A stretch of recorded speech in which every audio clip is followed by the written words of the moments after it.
మీరు ఎప్పుడైనా గమనించారా, మన ఇంట్లో అమ్మా నాన్న లేదా తాత అమ్మమ్మ కొంచెం ఎక్కువ నడిచినా లేదా నిల్చున్న వెంటనే కాళ్ళు నొప్పిగా ఉన్నాయని చెప్తారు. కానీ ఎందుకు?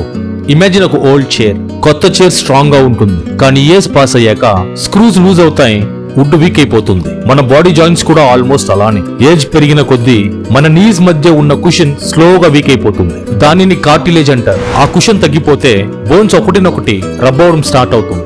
అప్పుడు పెయిన్ స్టార్ట్ అవుతుంది. ఇంకో రీజన్ ఏంటంటే బాడీలో కాల్షియం అండ్ విటమిన్ డి తగ్గటం, మజిల్స్ వీక్ అవడం, బ్లడ్ సర్క్యులేషన్ స్లో అవ్వడం. అందుకే ఎల్డర్స్ కి స్టేజ్ ఎక్కడం, లాంగ్ వాక్ చేయడం కష్టమైపోతుంది. కానీ ఈ నీ పెయిన్ ని కంట్రోల్ చేయొచ్చు.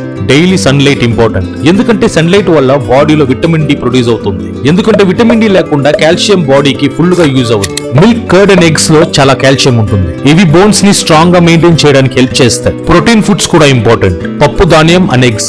ఎందుకంటే మజిల్ స్ట్రాంగ్ గా ఉంటే జాయింట్స్ మీద ప్రెషర్ కొంచెం తగ్గుతుంది. వాటర్ ఎక్కువగా తాగడం ఇంపార్టెంట్. డిహైడ్రేషన్ వల్ల మజిల్ స్టిఫ్ అయిపోయి పెయిన్ ఇంకా ఎక్కువ అనిపించచ్చు. వెయిట్ కంట్రోల్ చాలా ఇంపార్టెంట్. బాడీ వెయిట్ ఎక్కువ అయితే నీ మీద ప్రెషర్ ఎక్కువ పడుతుంది. Light walking and simple exercise help చేస్తాయి. మూవ్మెంట్ వల్ల బ్లడ్ సర్క్యులేషన్ ఎక్కువ అవుతుంది. జాయింట్స్ స్టిఫ్ అవ్వకుండా ఉంటాయి. అండ్ ఇంపార్టెంట్ గా లాంగ్ టైం ఒకే ప్లేస్ లో కూర్చోకుండా కొంచెం కొంచెం బాడీ మూవ్ చేస్తూ ఉండాలి. గుర్తు పెట్టుకోండి, ఏజ్ పెరగడం నేచురల్, కానీ బాడీని జాగ్రత్తగా చూసుకుంటే పెయిన్ కొంచెం రిడ్యూస్ చేయొచ్చు. మీ ఇంట్లో ఎవరైనా లెగ్ పెయిన్ తో సఫర్ అవుతున్నారా? వాళ్ళకి ఈ వీడియోని షేర్ చేయండి. అలాగే ఈ వీడియో మీకు హెల్ప్ఫుల్ అనిపిస్తే ఒక్క లైక్ ఇవ్వండి.